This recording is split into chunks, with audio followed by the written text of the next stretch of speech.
Eh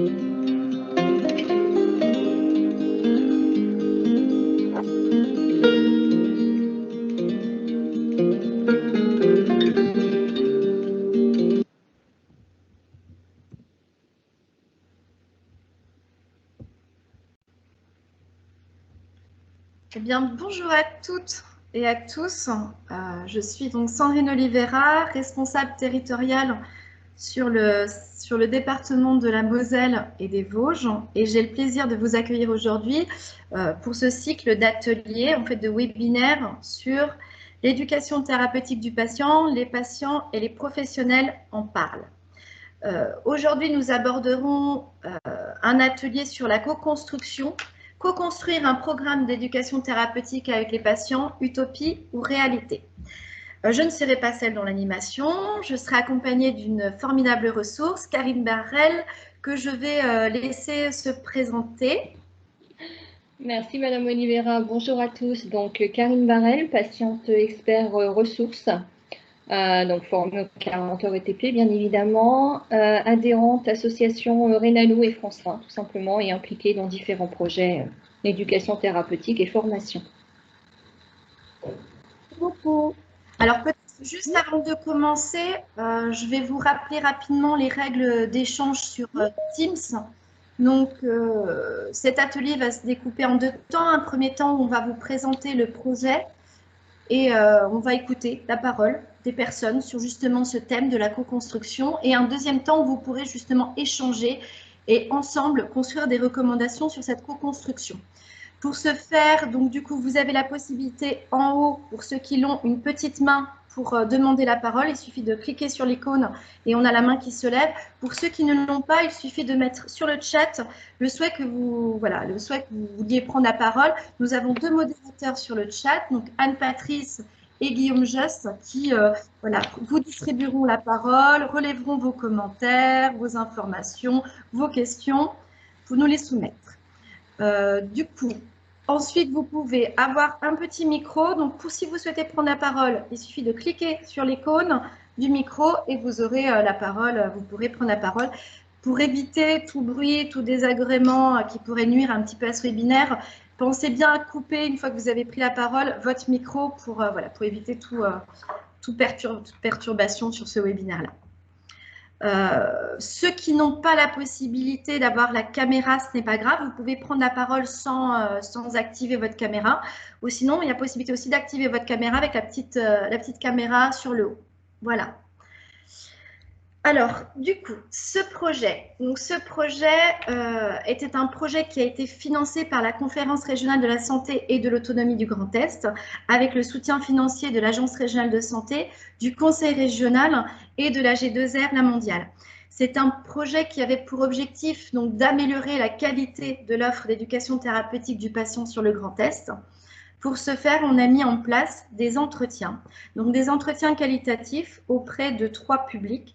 Les premiers, les personnes vivant avec une maladie chronique qui ont soit participé, soit arrêté, soit refusé de participer à un programme d'éducation thérapeutique du patient.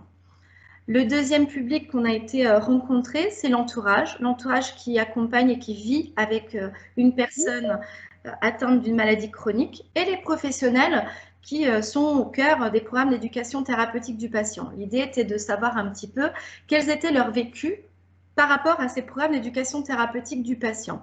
Il en est sorti finalement de ces entretiens-là, menés sur le Grand Est, 3 grandes priorités qui ont servi de point d'échange dans ces webinaires-là.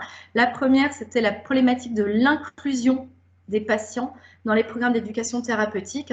Certains programmes d'éducation thérapeutique rencontraient des difficultés à inclure, à mobiliser des patients, d'autres patients qui avaient des difficultés à comprendre qu'est-ce qu'on entend par éducation thérapeutique du patient.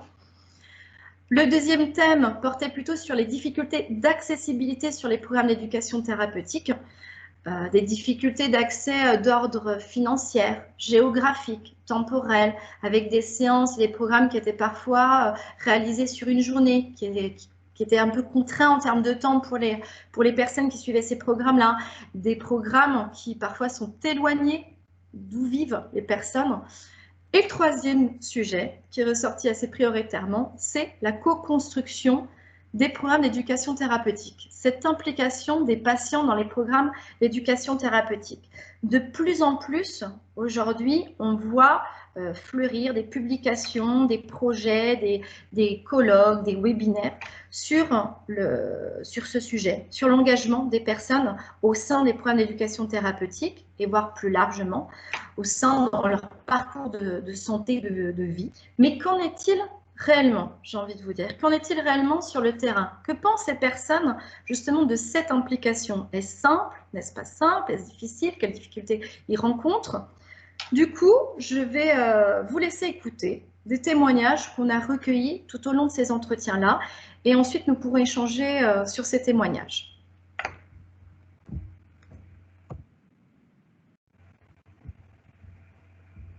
Ah. Hop.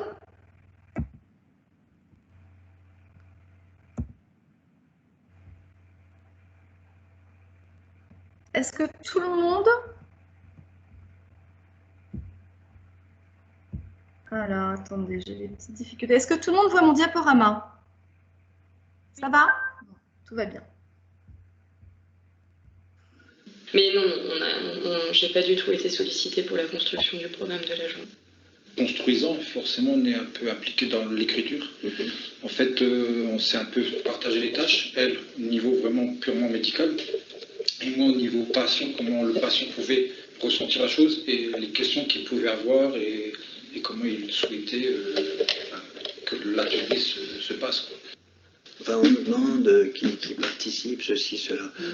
C'est pas si facile que ça pour quelqu'un qui a une maladie de participer à un groupe comme le nôtre, où il y a des médecins, des infirmières, etc. Et puis eux, ils sont quand même, ils sont pas des professionnels de santé. Donc, c'est pas si simple que ça d'intégrer un patient expert dans un groupe. Oui, ils n'ont pas la formation, pas la culture. Alors on a beau leur dire oui, vous pouvez dire ce que vous voulez, etc. C'est quand même compliqué. Il ne faut pas qu'ils disent de bêtises devant les gens. Ils peuvent nous en dire à nous. Enfin, il ne faut pas qu'ils disent aux gens, il ne faut pas qu'on les contredise. C'est pas si facile que ça de donner un rôle aux patients experts. Si, ils ont une formation, mais c'est quand même pas... voilà, c'est une petite formation. Enfin, la médecine, ça évolue, c'est très compliqué. Voilà. Et puis c'est des gens du commun, oui.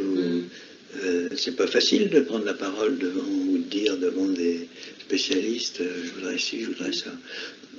Mais c'est des gens très sympathiques, on aime bien travailler avec eux, tout se passe bien.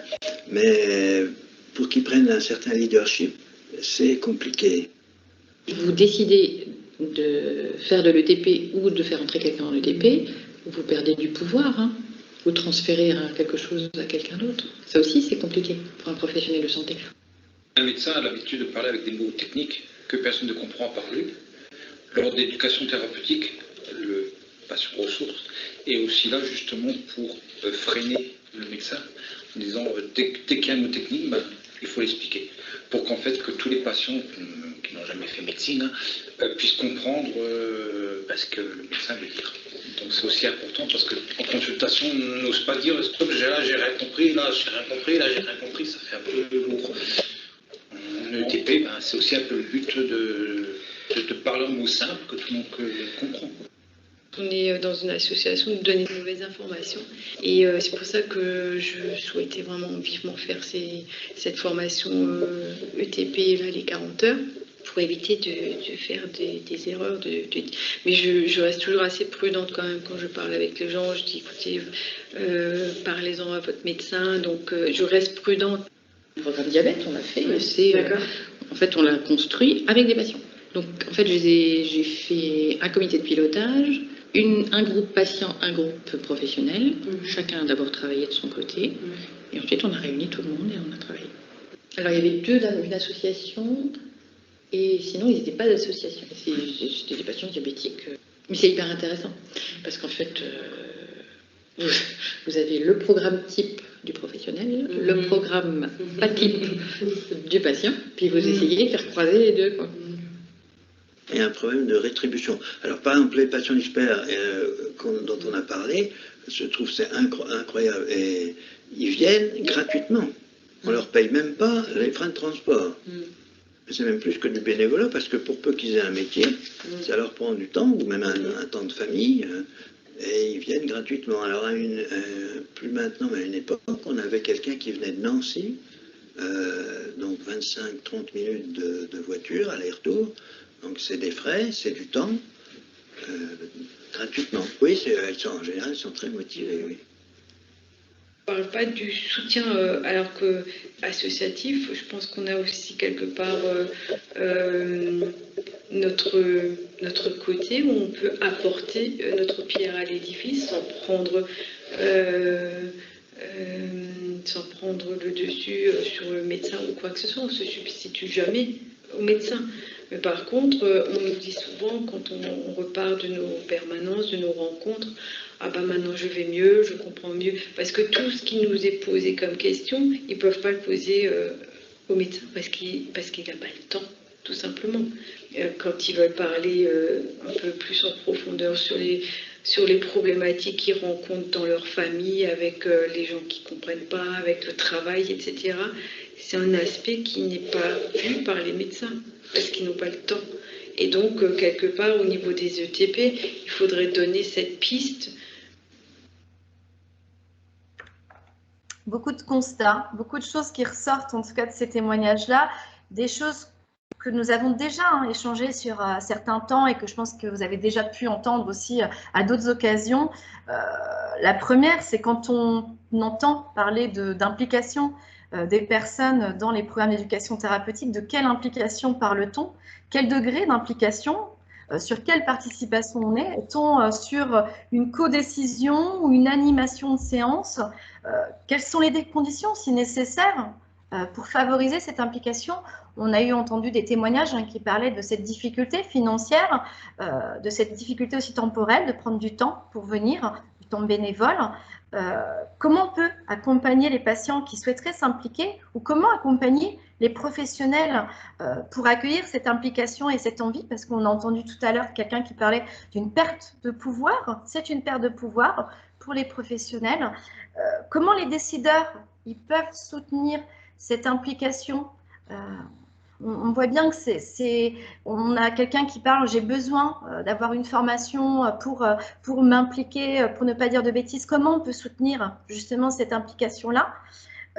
Et aussi, quel environnement favorable peut-on créer pour soutenir cette implication, qu'elle soit une implication adaptée aussi à ce que souhaite et peut mettre à disposition les patients. Alors, Madame Barrel, j'ai envie de vous donner la parole déjà. Justement, en fait, c'est le gros problème justement de pouvoir co-construire déjà, de pouvoir collaborer, de pouvoir... ça fait partie de toute façon des freins au niveau professionnel de santé, cette perte de pouvoir, si je peux dire, entre guillemets. Maintenant, c'est ce qu'on dit, il faut aussi pouvoir échanger, peut-être prévoir, c'est ce que moi, voilà, je pense aussi prévoir des temps d'échange entre les patients experts, entre guillemets, ou patients tout simplement, avec le professionnel de santé, peut-être faire un temps un peu avant justement pour dire voilà ce qu'on peut apporter, voilà ce qu'on peut faire auprès des patients. C'est ce que je dis souvent dans mes laïus, moi je ne suis pas médecin, le but n'est pas ça, le but c'est simplement de venir en support, en aide, simplement de faire la transition entre patients et professionnels. Après, il est vrai que dans différentes études ou différentes enquêtes qui sont ressorties, notamment sur le CHU de Montpellier, le problème est là de toute façon, il en ressort qu'il y a un manque au niveau moyen humain, il y a un manque de temps au niveau des professionnels de santé. C'est pas qu'ils n'ont pas envie, hein. Après il y a toujours une crainte. Et après c'est de pouvoir aussi connaître les patients pour le coup qui sont formés, parce que ça ils ne l'ont pas non plus cette info. Même si pour certains ils se rapprochent pas forcément non plus des associations de patients. Donc on en est toujours avec le même discours qu'on a eu sur les 2 autres ateliers, où ça reste ce frein quand même assez important, où les patients qui veulent s'impliquer ne sont pas assez formés, ou n'ont pas de diplôme, puisque pour certains professionnels, pas de diplôme, pas de reconnaissance, entre guillemets, donc pas d'utilité, carrément, alors que justement, au jour d'aujourd'hui, le patient expert ou patient partenaire a totalement sa place, et d'ailleurs, ça fait partie des recommandations de l'ARS, donc de l'HAS, donc il va falloir à un moment donné, comme on dit, sauter le pas sur certaines peurs, parce que ce sont des peurs, hein, c'est pas autre chose. Hein. Et certes, ils ont le savoir, mais on n'en est plus trop dans ce schéma-là au jour d'aujourd'hui. Il faut que ça reste un échange, il ne faut pas que ça reste... voilà, il faut qu'on remette un peu les choses à plat sur ces principes-là et assez déconstruire, entre guillemets, les choses pour qu'on puisse justement servir dans les différents programmes et pour le coup que ce soit quand même plus adapté aux patients. Parce qu'on part quand même toujours du patient pour pouvoir faire des choses, normalement. Après, je reviens sur ce que vous disiez rapport au fait que justement, il y a des patients qui sont impliqués dans les programmes d'éducation thérapeutique. Notamment, l'ARS nous donnait des statistiques et des chiffres au niveau du nombre de programmes. Je serais franchement intéressée pour savoir comment justement les patients ont été impliqués dans tout ça. Parce qu'on n'a pas le détail en fait. On a juste, voilà, vous avez un pourcentage, vous avez le nombre de patients qui ont été impliqués, mais est-ce qu'on peut justement avoir un peu creusé, entre guillemets, et avoir le détail de l'implication? Comment ils ont été éparpillés à la limite, si c'est possible. Mais voilà, je suis intéressée d'avoir le retour d'autres personnes sur ce webinaire, et pourquoi pas s'il y a des professionnels, moi je suis prête à voilà, avoir un peu leur témoignage, savoir si eux justement incluent les patients, comment ça se passe au niveau du programme. Et est-ce que c'est possible? Est-ce que c'est possible surtout? Bah, ça c'est encore à voir. Peut-être 2 demandes de parole. Je ne sais pas, Madame Gaillard, Docteur Gaillard, si vous voulez prendre la parole sur la question du savoir savant et savoir expérientiel. Et puis Monsieur Sagnier également qui demandait la parole. Docteur Gaillard, je ne sais pas. Alors, je ne sais pas si le son va durer longtemps parce que j'ai toujours des problèmes de connexion. Mais en résumé, c'est vrai que bon, moi j'ai eu la chance de suivre le master de Catherine Tourette-Turgis, l'Université des patients, et de partager un petit peu justement déjà une année, mais bon, j'étais déjà, je pense, assez à l'aise avec le partage de pouvoir, entre guillemets, avec des patients, surtout quand on part sur la base qu'une maladie chronique, on doit apprendre à vivre avec. Donc c'est du quotidien, c'est pas une maladie aiguë. Une maladie aiguë, je suis médecin, je fais mon diagnostic, je vais traiter, je sais que je peux probablement guérir la personne. Mais la maladie chronique, le patient, il apprend à vivre jour après jour, heure après heure avec cette maladie, ses contraintes. Et c'est vrai que moi, je suis ignare par rapport à ça si je n'ai pas cette maladie chronique. Donc, je dois composer avec ce que le patient va me partager de ce vécu chronique. Et c'est ce qu'on appelle le savoir expérientiel. Et je pense que les professionnels de santé, ils ont appris effectivement à bien connaître la maladie, c'est la maladie, le diabète, mais les traitements, bien sûr, les examens complémentaires, etc., les complications de cette maladie. Mais le patient, lui, il n'a pas un diabète, il a son diabète, avec justement ses modes de vie, ses appétences particulières pour aller au restaurant ou pas. Donc en fait, le diabète, c'est pas le diabète de tout le monde, c'est son diabète et le diabète avec lequel il a dû apprendre à vivre. Et en soi, quand on a des patients qui peuvent partager ça aux autres patients, c'est un discours qui est complètement différent que le professionnel de santé, qui lui va amener justement des informations, il va donner des éléments pour mieux comprendre pourquoi on a telle réaction avec cette maladie, etc. Mais dans le quotidien, il n'y a pas que ça. Dans le quotidien, c'est comment je vais pouvoir aller au restaurant, parce que moi, je voudrais toujours continuer d'aller au restaurant. Comment je vais composer avec ça? Et c'est d'autres patients, du coup, qui vont pouvoir amener des éléments pour justement dédramatiser la maladie, etc. Et le professionnel, lui, il est ignare par rapport à ça, à moins qu'il ait effectivement aussi cette maladie. Ce qui arrive parfois, hein, on a des professionnels de santé qui ont par exemple aussi un diabète et qui vont nourrir encore plus l'échange. Mais la vocation du patient dans cette co-construction, il a justement cette contribution de parler du vivre avec la maladie. Et ça, c'est important quand on parle de maladie chronique. Voilà. Madame Guillard, si vous me permettez, j'aurais une petite question. Quand vous parlez justement de cette contribution de vivre avec la maladie dont les professionnels ignorent et, voilà, et que les patients peuvent vraiment apporter, cette contribution dans un programme d'éducation thérapeutique, elle peut alimenter quoi dans cette co-construction? En fait, déjà, alors, moi, je suis médecin généraliste, j'ai été infirmière aussi avant, et en fait, je me rends compte que dans les constructions, parce que je suis aussi médecin coordonnateur de l'UTED de l'hôpital de Vannes, et en fait, je me rends compte que les programmes, c'est des thématiques qui intéressent les professionnels, mais ils oublient souvent justement cette connotation du vécu quotidien avec. Par exemple, en cardiologie, pendant des années, la sexualité, ça n'entrait pas du tout dans les thématiques. Or, les patients qui ont un problème cardiaque, ils ne vont pas arrêter de vivre leur sexualité.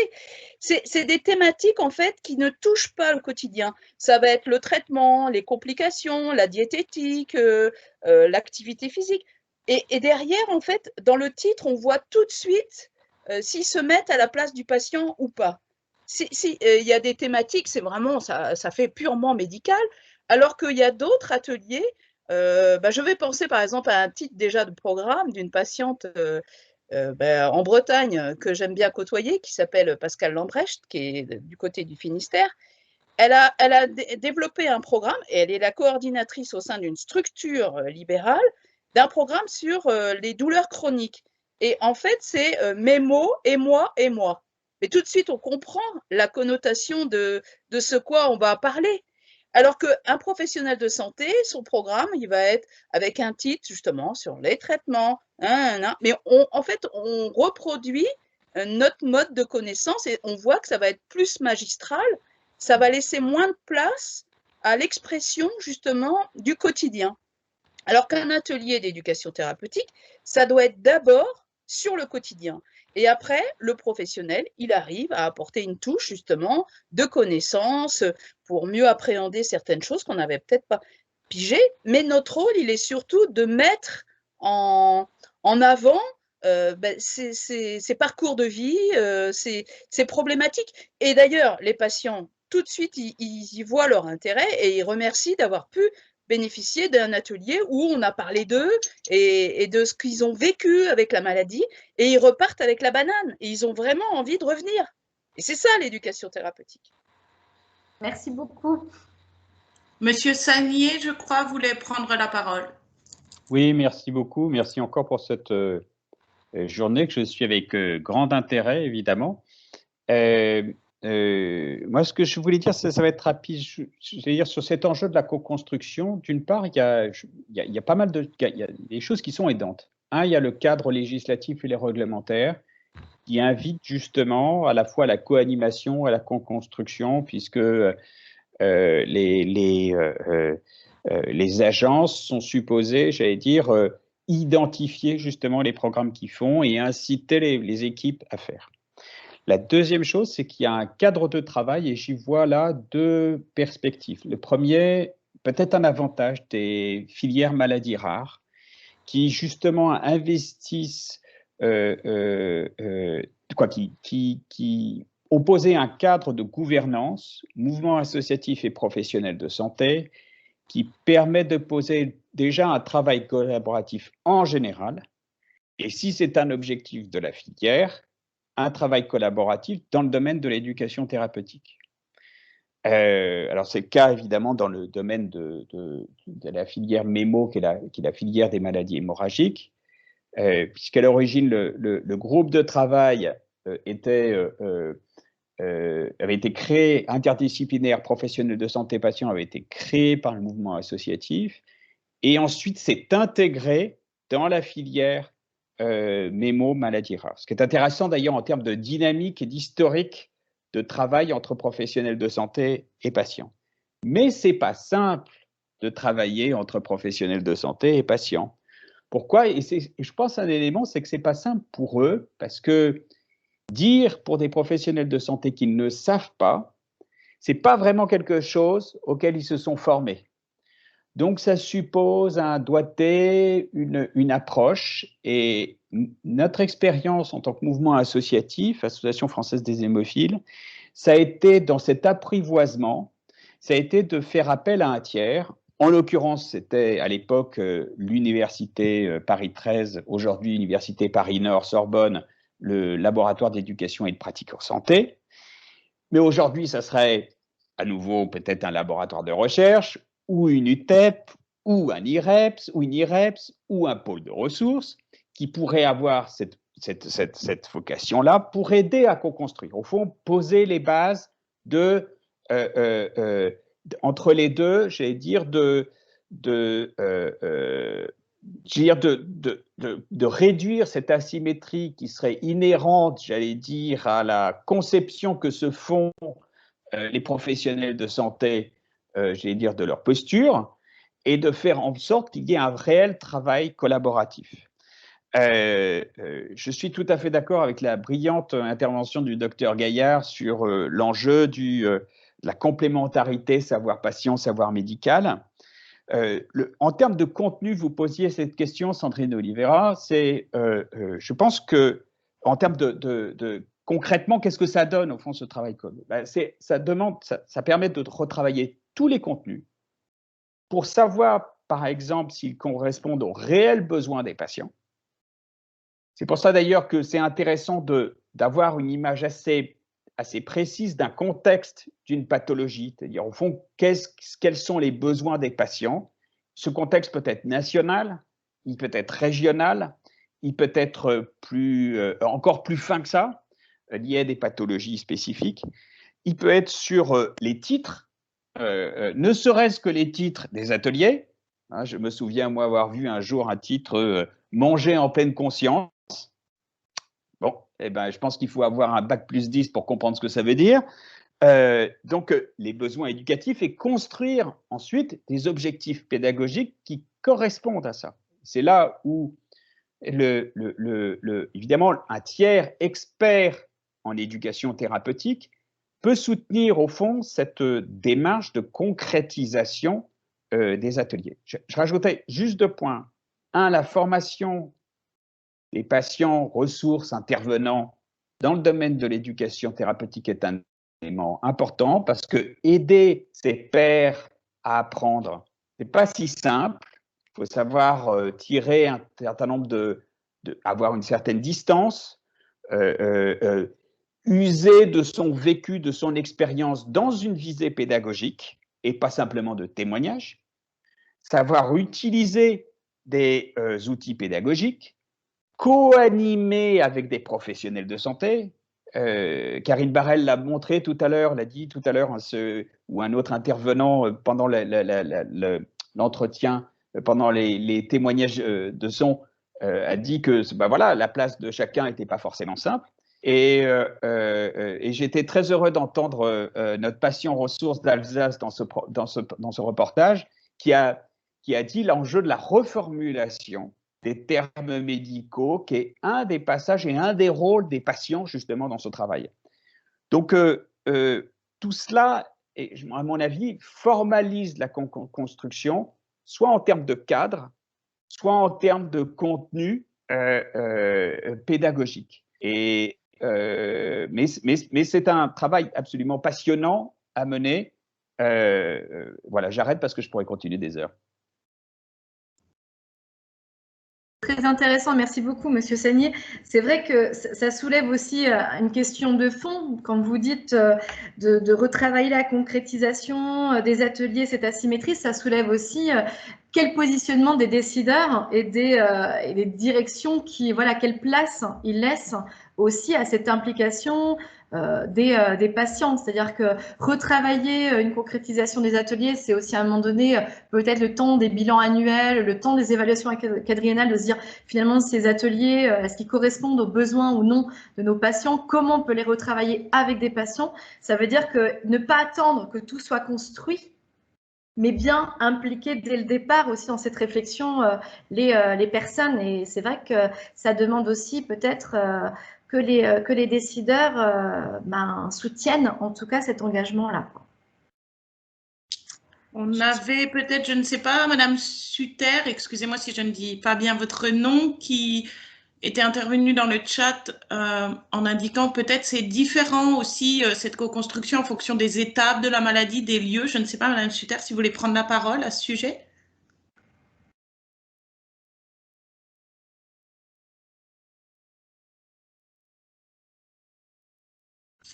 Peut-être qu'il y a des problèmes de connexion. Le micro. De micro peut-être, oui. Et après, j'avais lu aussi Madame De Vaumas, je crois, sur la question du travail d'un côté des professionnels, de l'autre avec les associations de patients pour la partie vie quotidienne. Je ne sais pas si vous voulez témoigner de ce que vous nous avez indiqué dans le chat. Oui, bonjour à tous. Vous réallumer votre micro. Ah, c'est mieux là? Voilà. Oui, ça a l'air d'être mieux. Oui, merci beaucoup de me donner la parole. Effectivement, nous, de notre côté, alors on habite du côté de Lyon, mais c'est quelque chose qu'on aimerait déployer au niveau national. On a construit un programme de formation pure des patients.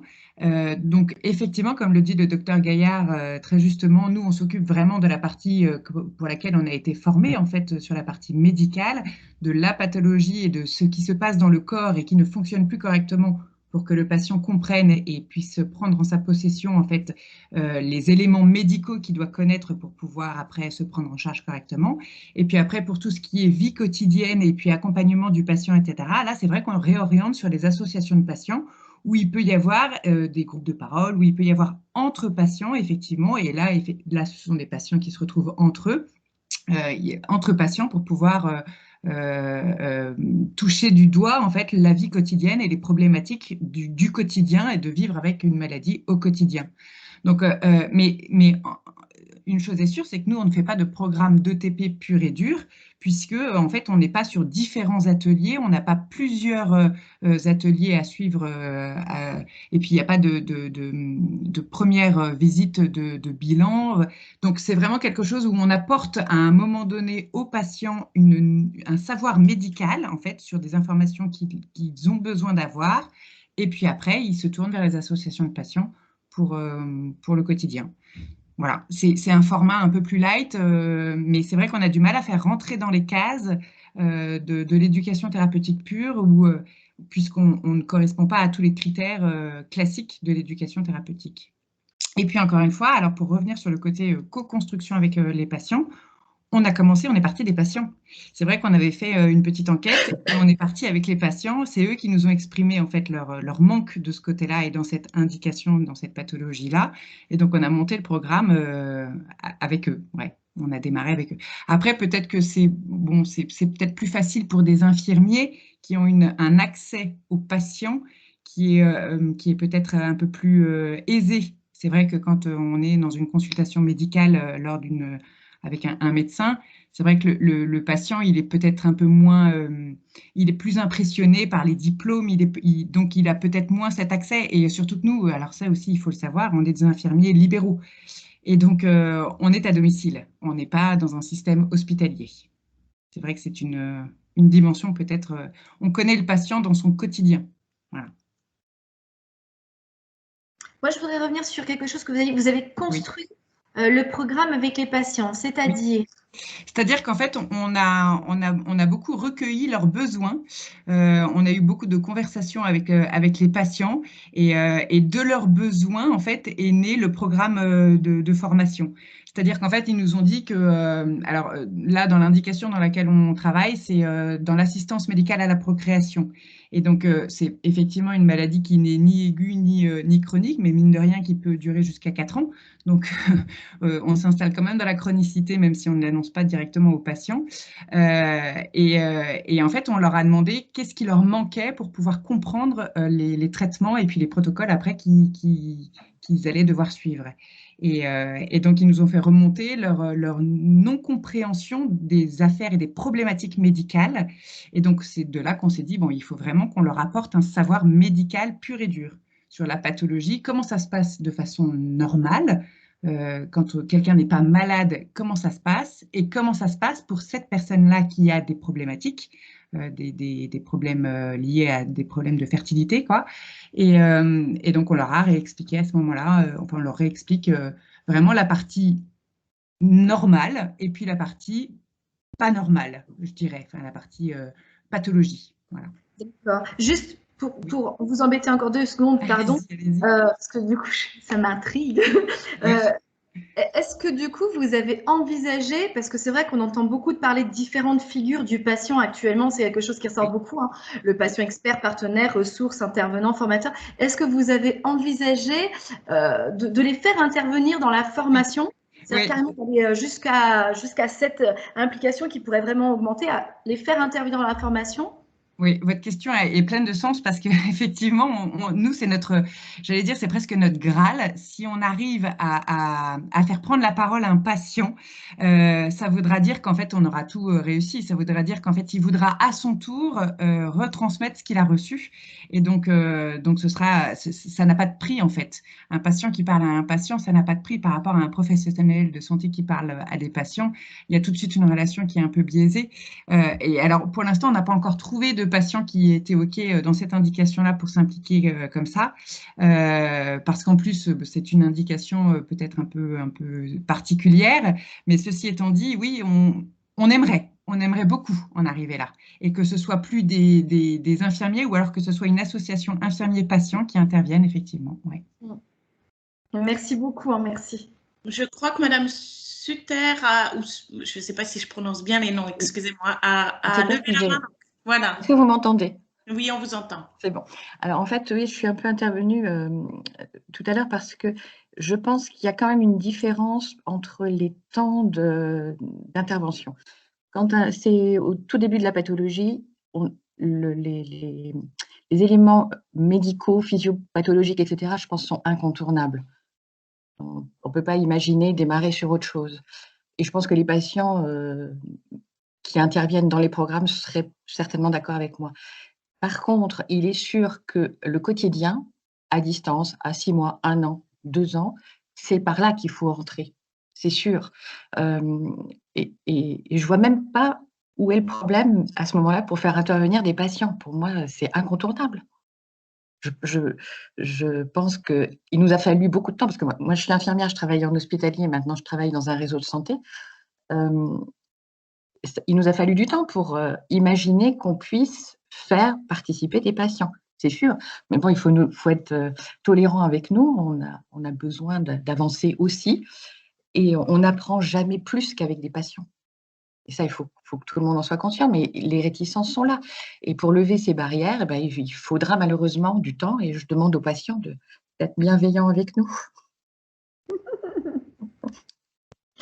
Madame Barel, elle veut vous répondre. Allez-y. Non, je dis, il n'y a pas de souci. On a bien compris que de toute façon, il fallait du temps pour tout se mettre en place et que justement, je parle de déconstruire aussi des choses, de faire que, pour le coup, les professionnels de santé aussi avancent sur ce terrain-là. Ça ne va pas se faire, comme je l'ai déjà dit sur les 2 autres ateliers, ça ne va pas se faire en 5 minutes, en un claquement de doigts. Il y a certes des recommandations HAS, mais tout ça va prendre du temps pour que chacun puisse aussi avancer, comme on dit, à son rythme.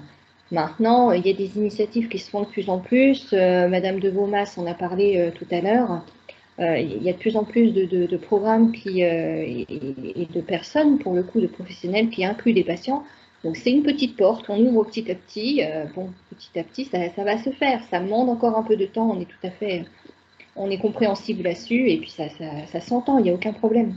Maintenant, on est là pour collaborer avec vous. S'il y a quoi que ce soit, il n'y a aucun problème. On est là pour aussi répondre à vos questions ou à d'autres craintes qui seraient là, mais faut oser, comme je dis souvent. Il n'y a pas de problème là-dessus. Madame Sutter, vous vouliez répondre? Je vais pas monopoliser, mais en fait, pour l'instant, j'ai surtout un programme de TP enfant. Et vous disiez tout à l'heure à quel moment il faut changer les choses. Eh bien, on les change tout le temps, parce que on évalue les ateliers, on évalue avec les parents, avec les enfants, et en fait, le programme que j'ai déposé il y a 4 ans, c'est plus le même, puisqu'il a changé de 6 mois en 6 mois. Et je pense que c'est ça qui est intéressant.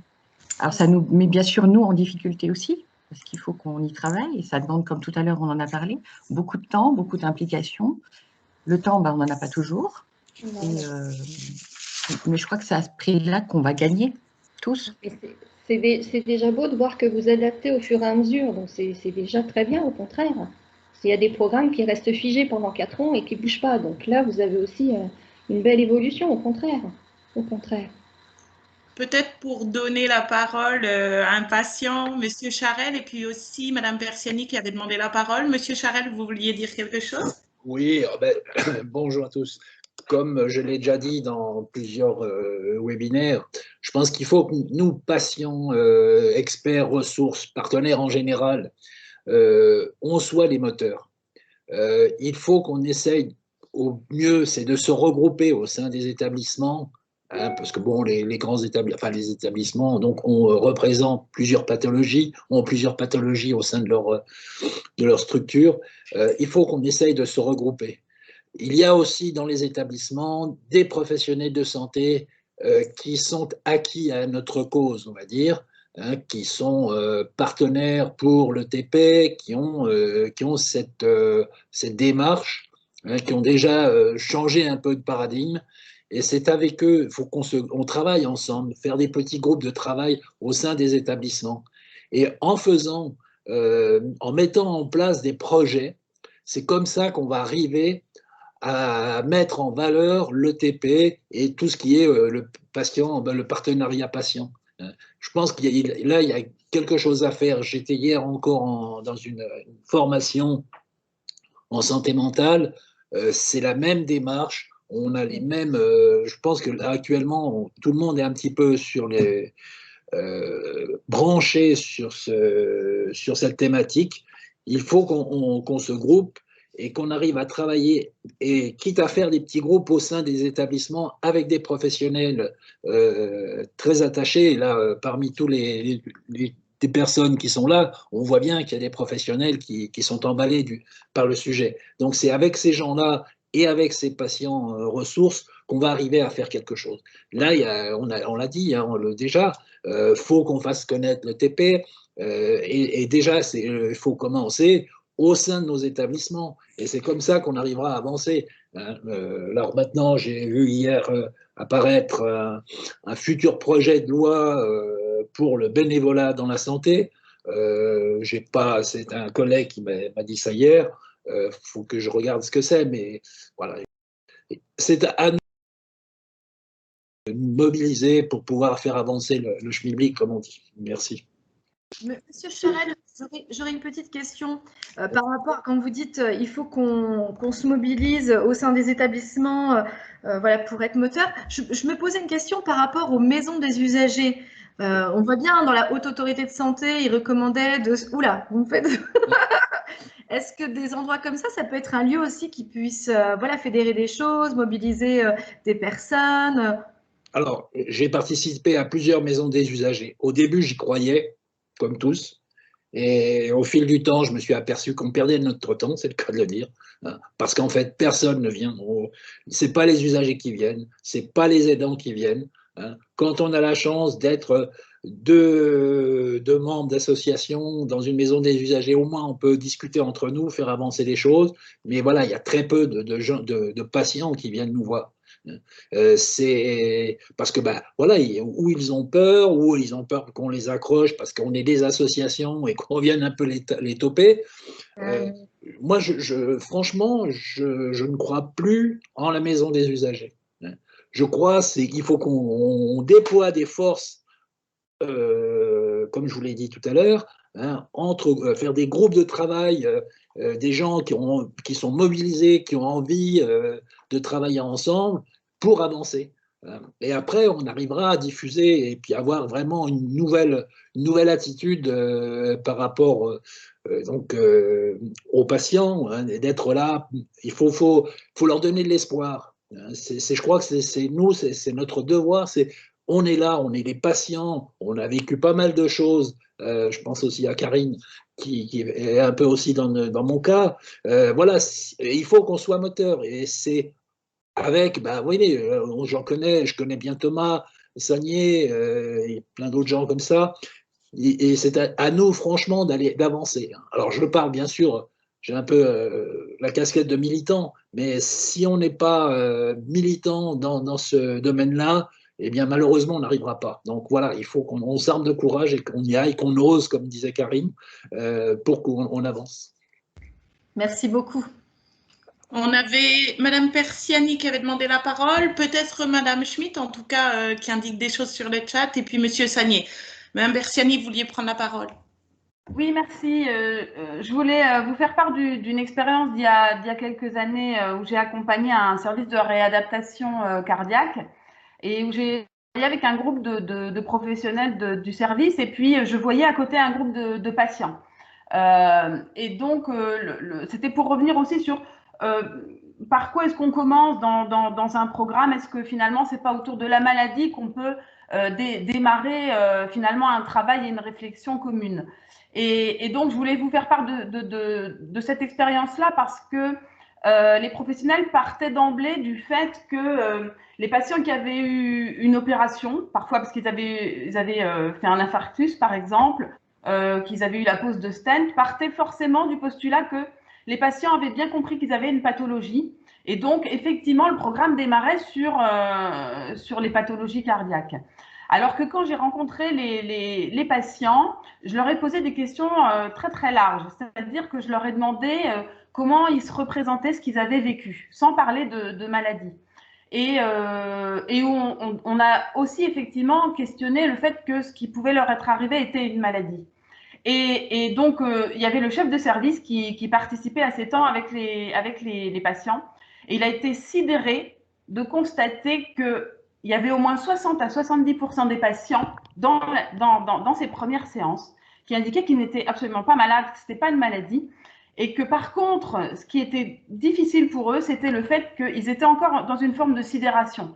C'est-à-dire que quand on leur demandait ce qui leur était arrivé, pour eux, c'était le trou noir, une catastrophe, de la peur, enfin, voilà tout ce qu'ils arrivaient à exprimer à ce moment-là. Et je pense que ça veut dire que là aussi, dans le travail, ce qui est important, c'est de pouvoir aussi associer les professionnels dans ces séances où les patients s'expriment véritablement sur ce qu'ils vivent, sur ce qu'ils sont en train de vivre, qu'ils se rendent compte que finalement, c'est avec des questions ouvertes très simples, en essayant finalement de le moins orienter possible les choses, qu'on recueille aussi vraiment là où en est la personne et comment on va l'accompagner. Et on voit bien que là, c'était déjà prématuré d'avoir, par exemple, une séance où on aurait parlé de la maladie, des symptômes, de comment ça se traduit dans le corps, etc. C'est absolument pas approprié à là où en étaient les gens à ce moment-là. Et ça leur a énormément appris pour être beaucoup plus prudent finalement dans l'approche et d'associer véritablement aussi là, les patients déjà dans, à votre avis, comment est-ce qu'on peut démarrer? Quelle serait la meilleure approche? Quelles questions on peut poser? Voilà, donc c'était juste un témoignage par rapport à ce qui avait été dit tout à l'heure de peut-être il faut démarrer sur la maladie. Oui, pourquoi pas, mais construisons-le avec les patients là aussi. Merci. Je voudrais juste rebondir sur ce que vous venez de dire. C'est très intéressant parce que ça fait le lien aussi avec des choses qui ont été évoquées, les éléments qui ont été évoqués sur les webinaires précédents, quand on parlait du bilan éducatif partagé. Est-ce qu'il y avait toujours la réalisation ou non d'un bilan éducatif partagé? Comment il était réalisé? Les personnes ne le comprenaient pas toujours non plus. Ils n'avaient pas toujours identifié qu'ils étaient passés sur ce bilan-là. C'est vrai que ça re-questionne aussi comment sont construits parfois ces programmes-là, c'est-à-dire est-ce qu'il y a réellement ce bilan éducatif partagé qui est fait et est-ce que finalement, quand on sort de ce bilan éducatif partagé, on a un programme personnalisé, c'est-à-dire adapté aux besoins des personnes où ils en sont. Voilà, ça c'est vrai que c'est intéressant parce que ça fait vraiment le lien aussi avec des éléments qui avaient été vus la fois précédente sur cette co-construction. Merci, merci. Je crois qu'il y a Thomas Sagnier, c'est ça? Oui, peut-être Madame Schmitt, je ne sais pas, et Thomas Sagnier qui demandait effectivement la parole. Madame Schmitt, est-ce que vous voulez dire quelque chose? On va laisser la parole à Monsieur Sagnier, et puis si Madame Schmitt veut prendre la parole, bien sûr, ensuite. Merci à vous. Moi, je voudrais dire j'ai un trou tout d'un coup, c'est bien Jean-Marc Charel, hein, je ne me trompe pas. Donc de saluer Jean-Marc, de dire que je suis entièrement d'accord avec cette idée de militant. Mais des deux côtés, je veux dire, il faut être militant pour s'engager dans l'éducation thérapeutique. C'est aussi une transformation pour les professionnels de santé. Mais il faut être militant du côté des mouvements associatifs pour pouvoir mettre ce sujet sur la table avec des équipes de soins et faire en sorte que ce travail devienne commun. La militance, alors aujourd'hui, elle est un peu mieux vue, j'allais dire, qu'il y a quelques années, mais la militance, c'est un très beau mot, sauf à penser que c'est uniquement sur le terme militaire qu'il faudrait s'attarder. Mais c'est l'idée de se mettre en ordre de marche de manière adaptée autour d'un sujet. Voilà. Et il faut être militant, en fait, pour transformer, ça c'est sûr. Et l'éducation thérapeutique, c'est une transformation de manière de penser et de faire le soin. La deuxième chose, c'est que je voulais dire que il faut être militant parce que ça prend du temps. Je voulais juste donner une échelle quand même qui était donnée. Notre travail sur l'intégration de patients dans les programmes d'éducation thérapeutique dans le domaine des maladies hémorragiques rares, on l'a commencé en 2008. D'accord ? En 2020, seulement, je dirais, ou déjà, la moitié des centres de ressources et de compétences travaillent avec des patients. C'est-à-dire ils ont intégré dans leur programme d'éducation des patients dans l'animation dans les programmes, des patients ressources. Donc, il nous reste encore à conquérir tous les autres, entre guillemets, mais une conquête commune. Ensuite, moi, je verrais, l'une des perspectives qui peut aider les gens, c'est à se lancer dans ce travail, c'est aussi de partir de constats qui sont que j'ai du mal à recruter, comme vous l'avez dit. Au fond, j'applique des protocoles de soins et les gens ne les suivent pas. Il n'y a pas d'adhésion thérapeutique et je ne comprends pas pourquoi. Et je n'arrive pas à faire travailler ensemble infirmières, professionnels de santé, infirmières, médecins, psychologues, kinésithérapeutes, nutritionnistes. Et je pense que cette dynamique d'équipe serait nécessaire et je pense que l'éducation thérapeutique peut m'aider. Je pense avec les mouvements associatifs, l'une des grandes forces des mouvements associatifs, c'est leur capacité d'agilité. Je pense en particulier à la situation du Covid. Je vais prendre l'exemple de la situation du Covid parce que notre mouvement associatif, sous notre initiative, on a inventé 2 ateliers d'éducation thérapeutique liés au Covid, très directement à distance, immédiatement après le début du confinement, avec une mise en place dès le mois d'avril, en visioconférence, donc des ateliers à distance. La deuxième chose, c'est aussi la capacité imaginative des associations sur le plan des outils éducatifs. Souvent, alors l'ETP aide justement, les formations l'ETP aident à utiliser des outils plus didactiques que des PowerPoint écrits en anglais, ça c'est sûr, mais je pense que le mouvement associatif là-dessus, sur la manière de penser des outils apprenants, est un élément qui plaide pour leur intégration. Le troisième point que je voulais dire, c'était sur la priorisation des objectifs pédagogiques. Les soignants sont très focalisés, et pas à tort, je veux dire, ce n'est pas grave, mais ce n'est pas suffisant. Ils sont focalisés sur les compétences de sécurité. C'est leur truc. Ils se disent, ah là là, c'est extrêmement important que les gens savent quoi faire, les conduites à tenir, les gestes thérapeutiques, exactement, etc., suivant les règles d'asepsie absolument indispensables, etc. Voilà. Sur la question des prises des médicaments à 8h, midi, 20h, voilà. Sauf que ce n'est pas ça qui est le plus difficile à apprendre. Fondamentalement, ce n'est pas ça qui est le plus difficile. Parce que les patients, généralement, ils ne sont pas suicidaires. Les gens, ils ont plutôt la volonté d'être dans une démarche d'adhésion thérapeutique. Ce qui pose la difficulté, ce qui pose réellement les difficultés, c'est justement le rapport qu'ils peuvent avoir avec la maladie. Et l'enjeu de l'éducation thérapeutique, c'est de poser ce rapport dans un contexte particulier d'une pathologie. Et ce qui est important, c'est par exemple savoir dire, savoir parler de la maladie à des tiers. Que ce soit la famille, l'entreprise, savoir choisir s'il faut dire ou ne pas dire, voir les conséquences que ça pourrait avoir, etc. C'est par exemple apprendre à partir d'une expérience de parcours ensemble, analyser les succès, les difficultés rencontrées, etc., pour imaginer quel doit être le bon parcours de soins d'une personne. Et ça, c'est difficile pour les professionnels de santé de mettre ça en scène, parce que ça viendrait, entre guillemets, pour eux, juger, moi, ce qu'ils pourraient penser, au fond, ce qu'ils font. Donc tout ça, évidemment, à mon avis, nécessite d'être assez militant et assez proactif dans cet engagement de l'intégration des patients dans la co-construction.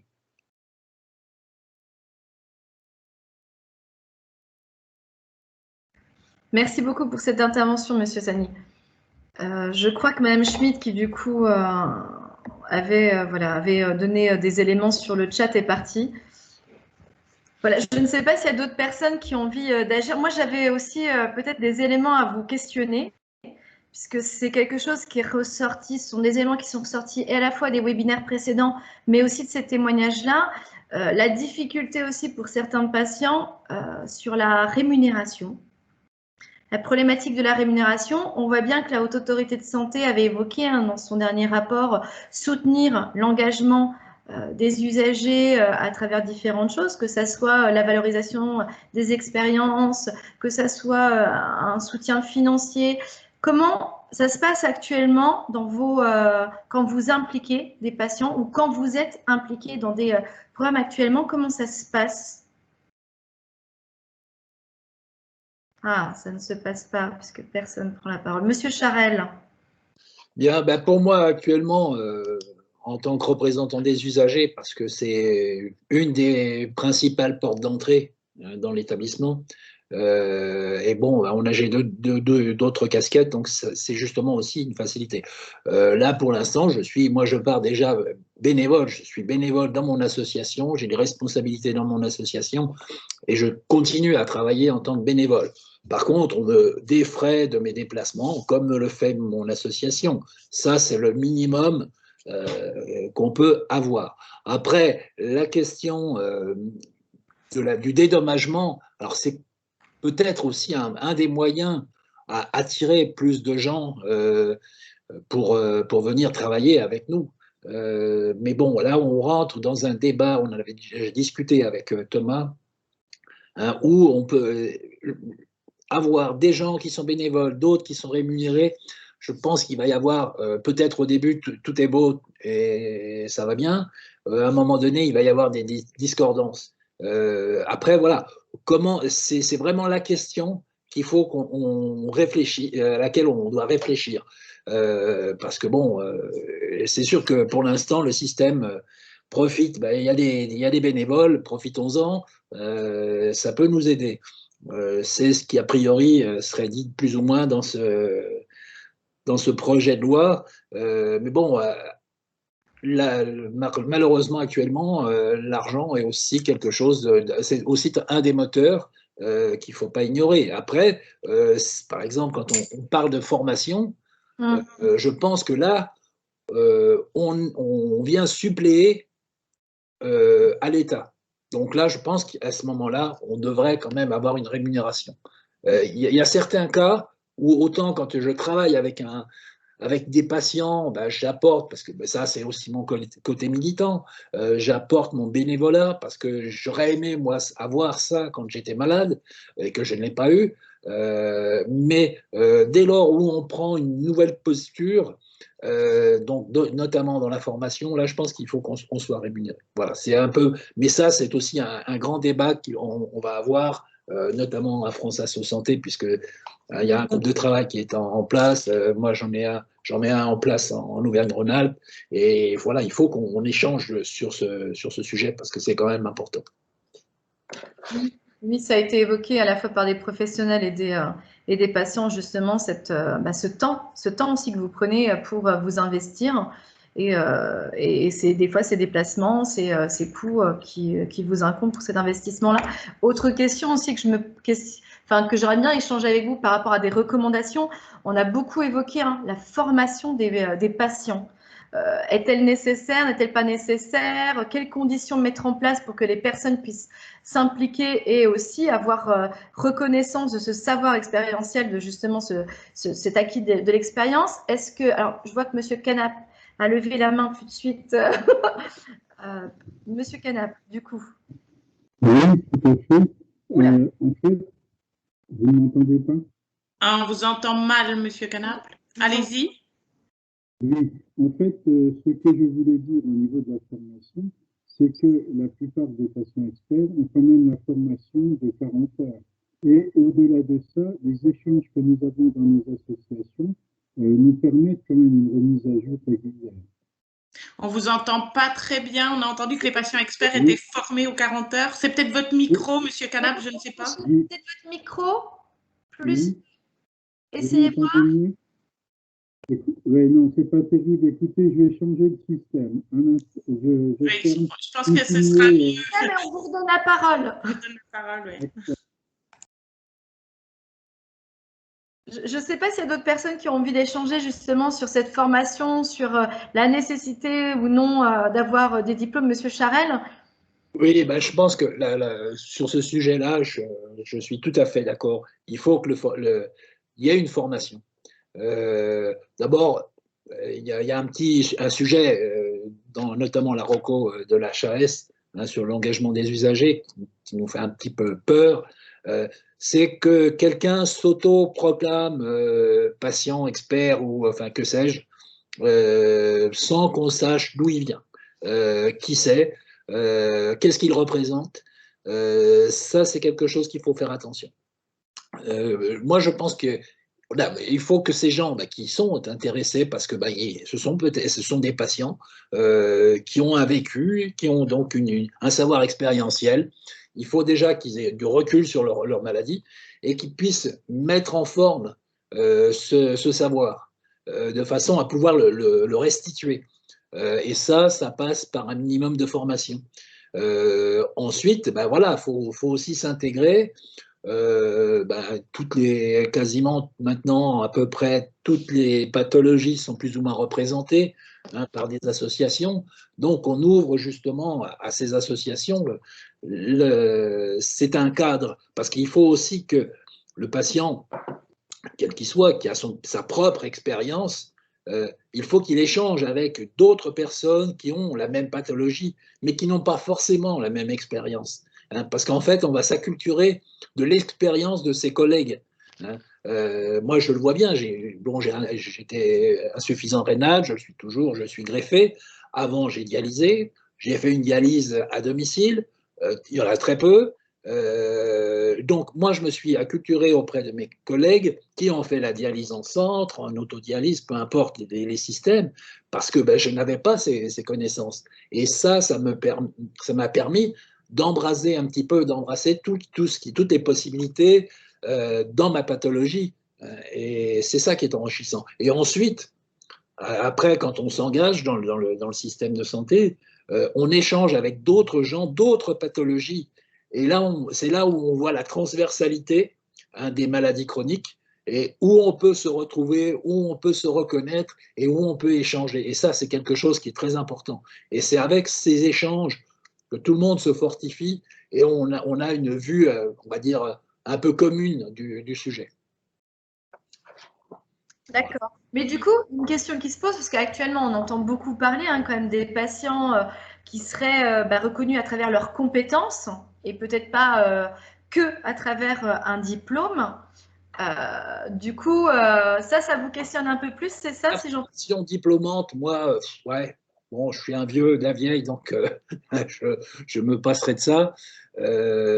Mais voilà, il faut un minimum de formation pour déjà restructurer un petit peu sa pensée, et de façon à ce qu'après on sache s'exprimer, redonner tout notre vécu, l'exprimer d'une façon claire, pédagogique, et c'est des choses qui s'apprennent.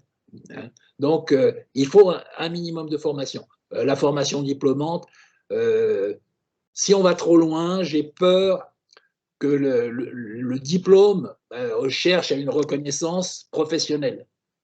Et là, on va rentrer dans le débat de tout à l'heure, donc de la rémunération. Et aussi, attention, si on devient professionnel, est-ce qu'on ne va pas avoir tendance à basculer de l'autre côté et ne plus avoir ce regard de patient? C'est ça la difficulté aussi. Je le rencontre même moi au sein de ma CDU, où des fois, oui, ça c'est comme ça, voilà, ça y est, j'ai fait. Mais je ne me remets pas. Alors de temps en temps, je me dis attention, fais attention à ce que tu dis, remets-toi à la place du patient, reviens aux fondamentaux et ça ira mieux. Donc voilà, il faut toujours se remettre en question, parce que sinon, voilà, on n'aura plus notre parole, notre parole ne sera plus crédible, parce qu'on sera un nouveau professionnel. On parle des nouveaux métiers dans la santé. Oui, mais voilà, je pense que ça, pour nous, il faut faire attention. Merci beaucoup, Monsieur Charel. Merci. Monsieur Canap, peut-être on essaye avec... Monsieur Canap, vous nous entendez? Oui, je ne sais pas si vous m'entendez. Un petit peu mieux, on va essayer, on vous dira. Voilà. Oui, ce que je voulais dire tout à l'heure, c'était que au niveau, si vous voulez, déjà de la rémunération, pour ma part, l'AFD prend les déplacements sous forme de dons en fin d'année, et à ce moment-là, j'ai juste une déduction fiscale sur la base de 60%. Alors, c'est une demi-mesure, mais qui, quelque part, déstabilise aussi l'association, dans la mesure où ça génère des frais importants pour elle, qui, à la limite, elle ne devrait pas avoir à supporter. Alors, ça ne fait pas réellement de frais, puisque c'est sous forme de dons, mais c'est un transfert de charge qui n'est pas très simple. Donc, on a entendu que c'était... Ce que je voulais dire. Ce que je voulais dire aussi, c'est qu'au niveau des contenus, c'est vrai que nous avons beaucoup de mal à rentrer dans la partie avant-après. On arrive à être un tout petit peu dans la réalisation, si vous voulez, des ateliers, des choses comme ça, mais vraiment la co-construction et aussi l'évaluation, c'est vraiment problématique. Voilà. Je me permets de, pardon, on vous entend encore pas très bien. J'ai bien entendu que vous l'aviez mis dans le chat, la question de la défiscalisation sous forme de dons avec l'AFD. Et puis vous disiez, je me permets de synthétiser, vous disiez qu'effectivement vous voyez bien l'implication éventuelle des patients dans la mise en œuvre, mais que la phase de conception, de co-construction et ou d'évaluation est encore plus, voilà, est encore moins développée en termes de co-construction avec les patients. On vous entend quand même encore pas très bien, Monsieur Canap. Je ne sais pas si vous pouvez regarder au niveau de votre micro. Je vais essayer, excusez-moi. Hein, non, ben, c'est... Ne vous inquiétez pas. Voilà, j'ai essayé de retraduire ce que vous nous aviez dit. Je vous passe la parole. Merci beaucoup. Merci, Monsieur Canap. Merci beaucoup. Il y avait Madame Persiani qui voulait dire un mot et puis on pourra parler un peu aussi de ce qui est dit dans le chat ensuite. Et Monsieur Sagnier. Madame Persiani? Oui, c'était plutôt une question à poser aux experts, patients et professionnels. Je me posais quand même la question sur la formation des patients, du risque aussi de creuser les écarts entre les profils de patients, entre ceux qui ont les ressources, les moyens d'accéder à une formation, qui se sentent légitimes pour se former, et puis ceux qui n'ont peut-être pas cette confiance-là en eux et qui pourtant ont un vécu de la maladie, un vécu du programme aussi, c'est-à-dire comme ils ont bénéficié souvent d'un programme, ils ont plein de choses à en dire. Alors est-ce que ces patients-là, ils ne devraient pas être non plus rassurés, confortés dans le fait que leur parole, elle est tout aussi légitime, même s'ils n'ont pas de diplôme, hein, je rejoins M. Charel sur la question du diplôme, mais finalement j'allais dire leur parole brute et spontanée, elle est aussi très riche d'enseignements pour les professionnels. Alors je me posais cette question de dire, on entend bien l'intérêt de la formation, c'est-à-dire des gens qui vont intervenir dans un espace plus cadré, mais peut-être plus cadrant, là où finalement on aurait aussi beaucoup à apprendre voilà, d'une parole spontanée. Et les patients ne savent pas qu'ils savent, mais ils savent tous quand même beaucoup de choses. Donc voilà, c'est une question que je pose. Monsieur Sagnier, je ne sais pas si votre intervention pourrait aussi répondre à ces questions. Oh, bah si, merci infiniment. Moi, j'adore cette question parce qu'au fond, elle permet de tirer le fil de ce qu'est, qu'est-ce que c'est qu'au fond que la transmission. Et il y a un constat qu'on peut faire, c'est qu'aujourd'hui, du fait du développement des maladies chroniques, aujourd'hui, de plus en plus de personnes souhaitent pouvoir transmettre au fond cette expérience. Pourquoi? Parce que la maladie, elle n'a aucun sens. Ça n'a aucun sens d'être malade, d'avoir une insuffisance rénale, d'avoir un diabète sévère, d'avoir une maladie hémorragique rare, d'avoir le VIH. Ça n'a aucun sens. Et donc, un des enjeux aussi, c'est de pouvoir trouver du sens à ça. Et je pense qu'avec le développement des enjeux de citoyenneté, des enjeux de contribution citoyenne et de l'engagement que peuvent avoir les gens vis-à-vis d'un système de santé qu'ils côtoient tous les jours, pas tous les jours, mais très régulièrement, l'établissement de santé, les professionnels de santé libéraux, etc., ils souhaitent pouvoir y contribuer, en tout cas se posent la question de savoir y contribuer. Alors ensuite, il y a l'enjeu donc il y a cette envie-là. Et je pense que ce phénomène, comme pour pouvoir travaillé et avoir vu au fil du temps, ce phénomène d'engagement, il ne désemplit pas et même au contraire, il augmente. On nous prédisait il y a quelques années dans le domaine de l'hémophilie qu'au bout de 5 ans, il n'y aurait plus personne qui voudrait s'engager pour être patient parent ressources. Aujourd'hui, on forme en ce moment même 9 patients et parents ressources dans le domaine des maladies hémorragiques rares. Donc l'engagement, il est là. Donc voilà.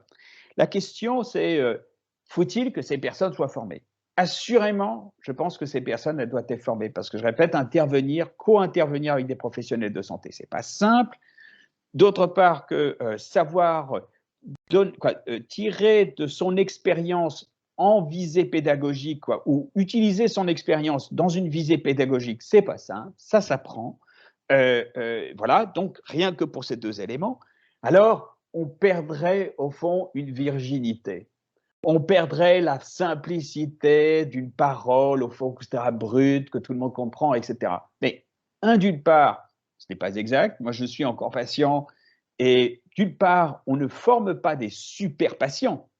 L'objectif, ce n'est pas de présenter des gens qui donnent des leçons aux autres, qui expriment ce qu'il faut dire, etc., pas faire, etc., mais plutôt aider les autres à apprendre.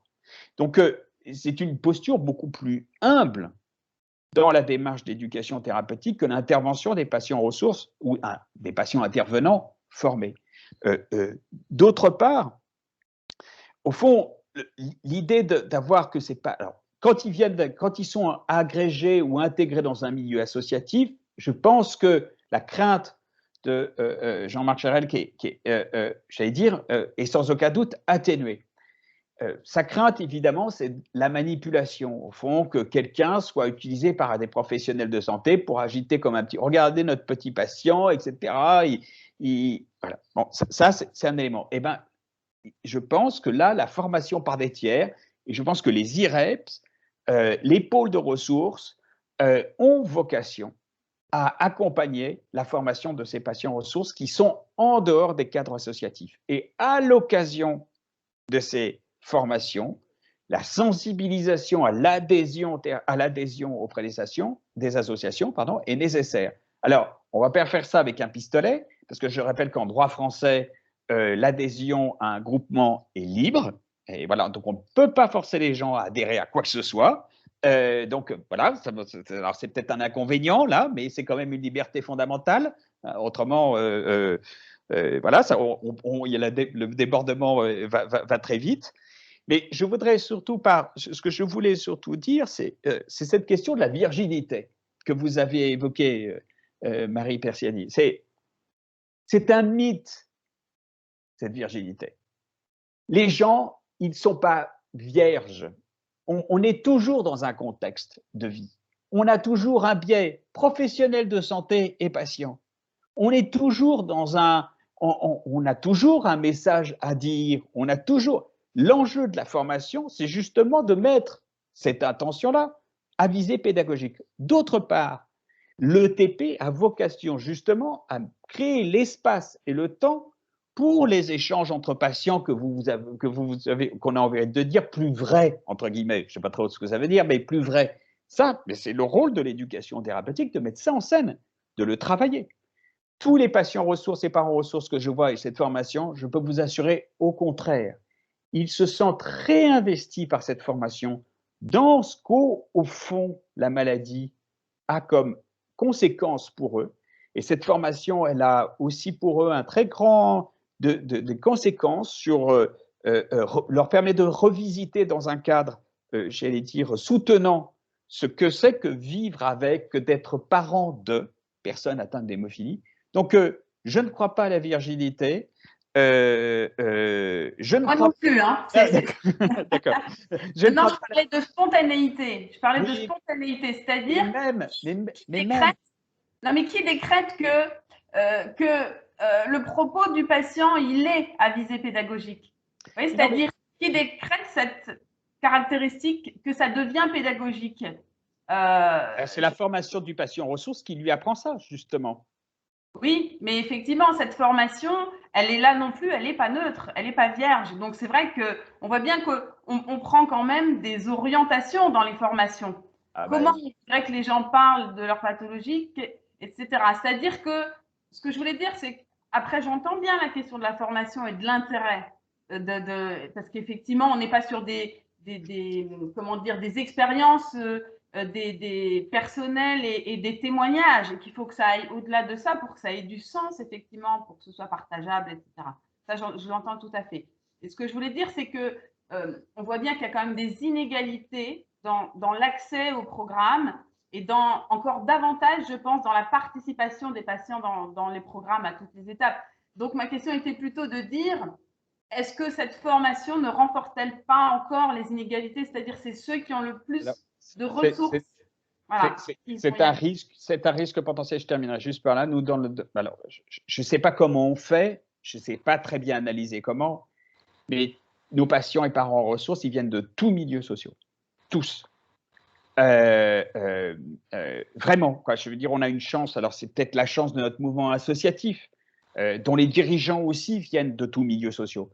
Mais l'un des éléments, c'est que je crois que la formation qui donne une grande capacité, c'est-à-dire qui permet aux gens d'aider les autres à apprendre, n'empêche pas justement, vous parliez de spontanéité, la spontanéité des échanges voulue par le cadre de l'ETP. Et au contraire même, il le pousse.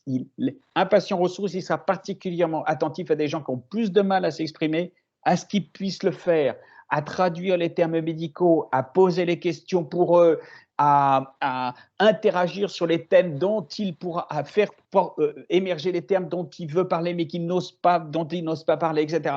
Donc, j'entends ce que vous dites. Je n'y crois pas du tout. Merci à vous.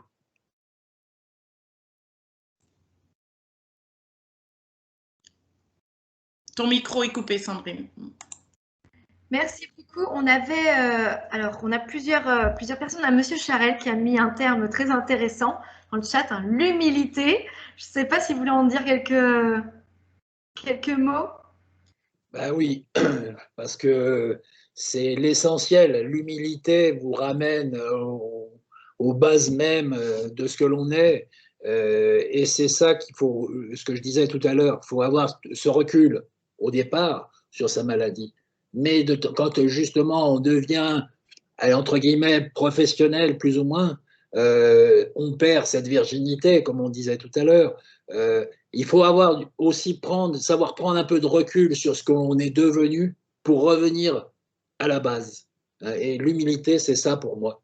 C'est dire, attendez, ouais, j'ai évolué dans mon parcours, je suis parti de ma maladie, c'est vrai, la maladie m'a donné, je l'ai vécue, il faut qu'elle me serve à quelque chose. C'est pas neutre, on a besoin de la valoriser quelque part. Donc on arrive, on se développe, on grandit, on acquiert des compétences, mais à un moment donné, il faut dire stop, on se calme un petit peu, on reprend du recul, on revient, on se remet un petit peu en position du patient de base. Et c'est ça qui est nécessaire pour pouvoir écouter, entendre ce que les autres ont à dire et qui n'ont pas encore notre langage, nos compétences. Voilà, c'est ça l'humilité. Merci beaucoup, Monsieur Charel. Peut-être pour essayer un petit peu d'avancer aussi, comme l'heure tourne, je voulais vous partager, comme vous le savez, hein, on met à disposition pour les personnes qui le souhaitent la possibilité de proposer et de formuler des recommandations concernant la co-construction justement des problèmes d'éducation thérapeutique. Et nous avons eu déjà aussi quelques propositions qui viennent amender, qui viennent aussi compléter celles que vous venez de formuler aujourd'hui. Donc la première question, c'était aussi le débat de tout à l'heure, le diplôme universitaire donne-t-il une légitimité pour l'investissement d'un patient dans un programme d'éducation thérapeutique du patient? Donc, on a aussi pas mal échangé sur ce sujet-là. Est-ce que finalement, un patient qui soit un minimum formé sans obligatoirement cette formation universitaire peut s'impliquer dans un programme d'éducation thérapeutique, peut apporter ses compétences? Vous avez même évoqué aussi tout à l'heure l'intérêt d'être accompagné d'accompagner ces patients dans cette implication. Faire évoluer le programme d'éducation thérapeutique du patient vers un programme d'autogestion par les pairs. On avait déjà échangé sur ce sujet. Certains patients évoquaient la difficulté avec aussi ce terme d'éducation thérapeutique du patient, qui pose déjà un postulat, quand même, éducation thérapeutique du patient. Certains évoquaient ce postulat de « on a un sachant et on a un ignorant ». Est-ce que vraiment il ne faudrait pas changer ce terme-là? Donc, des personnes avaient évoqué l'idée d'autogestion par les pairs, où le savoir existant des patients est reconnu, valorisé et au fondement de la construction du programme d'éducation thérapeutique du patient. C'est-à-dire, dès le départ, pas juste dans l'intervention et dans l'animation de séances sur le vécu, mais aussi qui va aller re-questionner toute la construction de ce programme, comme évoquait tout à l'heure Madame Gaillard, qui va aller re-questionner les titres qu'on va utiliser, comment on va aller mobiliser les patients, comment on va aller parler du programme d'éducation thérapeutique, comment on va construire le programme personnalisé adapté aux besoins. Autre chose qui ont été évoquées dans ces recommandations sur ces Padlet, c'était des approches de recherche participative avec des groupes différenciés de patients qui peuvent mettre en évidence les préférences et les besoins particuliers de différents publics. C'est l'approche, alors je ne suis pas bonne en anglais, vous allez vite le comprendre, hein, l'approche Human-Centered Design. J'espère que je n'ai pas trop écorché. Voilà, l'idée de cette approche-là, c'est une approche en fait où on va partir d'un petit groupe de personnes, patients et professionnels, qui vont aller identifier les difficultés, les obstacles qui entravent l'accès aux services qui sont proposés et qui vont réfléchir ensemble à la construction de solutions, mais cette fois-ci dans un calendrier rapide, c'est-à-dire qu'on ne va pas attendre des mois directement, on va essayer de mettre en place des solutions. Ça marche, tant mieux, ça ne marche pas, on essaie de voir ce qui a posé problème et on essaie de reproposer d'autres solutions. C'est ce qui est proposé un petit peu dans cette approche Human-Centered Design. Voilà. Construire des ateliers avec des modules évolutifs en fonction du profil du groupe, plutôt qu'un programme rigide inculqué de façon linéaire. Ça rejoint aussi des discussions qu'on a eues sur ce bilan éducatif partagé, sur la construction des programmes et surtout sur quelque chose qui a été évoqué à plusieurs reprises, c'est est-ce qu'aujourd'hui, dans les programmes qui existent, on réajuste ces programmes? Tout à l'heure, Madame Barrel me disait, on a des programmes qui sont figés depuis des années où il n'y a pas d'ajustement, il n'y a pas de rajustement selon ce qui ressort des évaluations. Est-ce qu'aujourd'hui, on pourrait aller voir si ces programmes, ils s'ajustent? Je crois que c'est Madame Suter qui évoquait tout à l'heure, tous les 6 mois, grâce peut-être aux auto-évaluations, je ne sais pas, mais en tout cas, tous les 6 mois, elle réajuste son programme. C'est peut-être ça aussi l'intérêt, c'est d'aller re-questionner ces programmes, d'aller réajuster ces programmes en partant vraiment de l'expérience et en construisant avec les patients à travers leur expérience. Alors, je vois qu'il y a beaucoup de choses là qui apparaissent dans le chat. Alors, je suis contente de savoir que j'ai donné la bonne interprétation du Human-Centered Design. Donc, je suis, voilà. Je ne sais pas s'il y a des personnes qui veulent évoquer des choses. Non, ça va. Après, sachez que ces Padlet continuent toujours à être à disposition, c'est-à-dire que vous pouvez continuer à aller sur le site de l'IREPS pour pouvoir proposer des recommandations.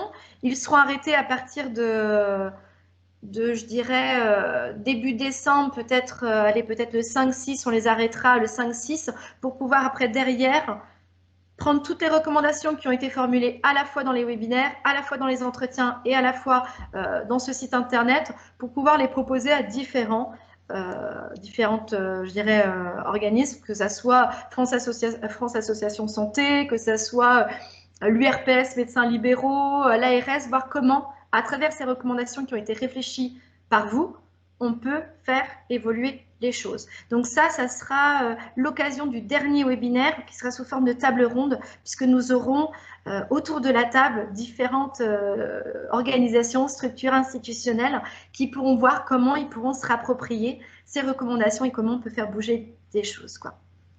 Le lien vers les recommandations a été mis dans le chat. Merci beaucoup. Peut-être rajuster, alors, Monsieur Charel, vous disiez, rajuster les programmes au fil du temps? Oui. Oui, c'est justement, c'est cette agilité qu'on doit avoir en permanence, hein, pas que dans l'ETP, mais voilà, si on veut coller à la réalité, la vie change, évolue en fonction des événements.